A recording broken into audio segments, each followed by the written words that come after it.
Hi, I'm Mark from G-Code Tutor. I'm here today with Practical Machinist to discuss the G32 screw thread and how we would use it with G-Code, and also how we cut tapered threads by using this system.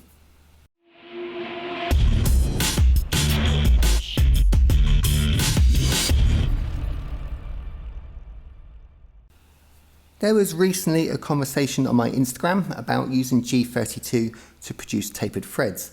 Now I've realised I've not covered this before, so I thought now is a great time to talk about it. So if you're interested in my Instagram, my username is G-Code Tutor, and I show lots of tricks and tips to programming your CNC machine over on there. Okay, so before we get into cutting tapered threads, let's have a look how we would use G32 to cut a straight shanked thread. So G32 is not actually a cycle, it's classed as modal, because what we're doing is we're locking the rotation of our spindle into our feed rate, into our turret. So as the spindle rotates one revolution, the feed rate will lock in each time to be able to produce a thread. Think of it much the same way as a manual lathe would turn a thread. It works the same way, it locks that spindle and the feed rate together. So in this example, I'm just wrapping it into a start position, 5mm off the face of the part. And then we've taken our first cut. So we're moving down still in rapid to X 4.9. So I'm cutting a 5mm diameter thread here. So we're taking 0.1. But when we get to the G32 line, this is where the magic happens. So on this line, we're just stating our end point of the thread and the pitch by using the F word here, the F 0.8. So as the tool passes across the diameter, it's going to lock in that spindle and pitch to make sure that each time we use G32, it lines the thread up, it doesn't cross cut. Now when using G32, we have to move the tool in every direction manually. This is not a cycle, so it doesn't do it for us. So at the end of the thread, we have to retract back in X to give us some clearance, and then retract back in Z ourselves, all by programming it point to point.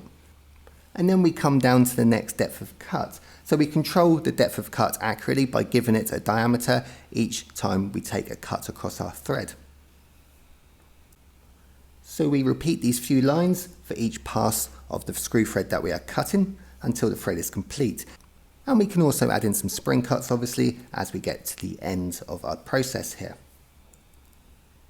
So how do we use G32 to cut a tapered screw thread? Well, it's very similar, so let's have a quick look over this section of code here that I wrote to be able to do this.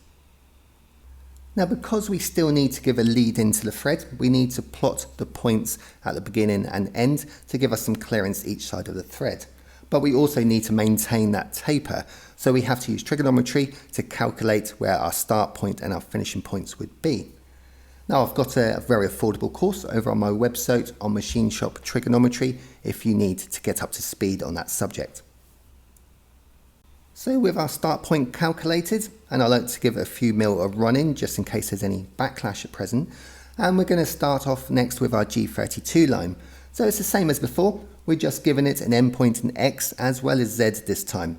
So we're starting a few millimeters before the taper and finishing a few millimeters after. So we got a run in and a run out.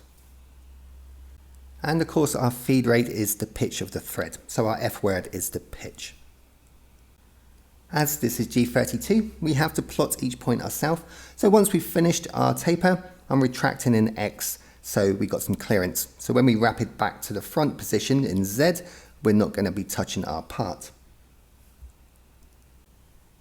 Then when we get to this movement in X, this is our index point. This is the depth of the next thread. And don't forget we're also allowing for the taper that's cutting fresh air at the front of the part. Now like our start position has decreased as we're taking depth of cut, our end position also has to decrease to keep the taper the same over the length of the thread. Now like the straight cut G32, we just keep repeating this until we get to the full depth of thread. So it's as simple as that. There's not a great deal of difference between straight cutting with G32 and cutting a taper, apart from we need to calculate that beginning and end points. So that's probably the most common reason why you would need to use G32 over G76 to cut a screw thread. Now there is other reasons, we can also do face scrolling with this. So instead of cutting along the Z axis, we can cut along the X and put a scroll across a face of our part also by using the same technique.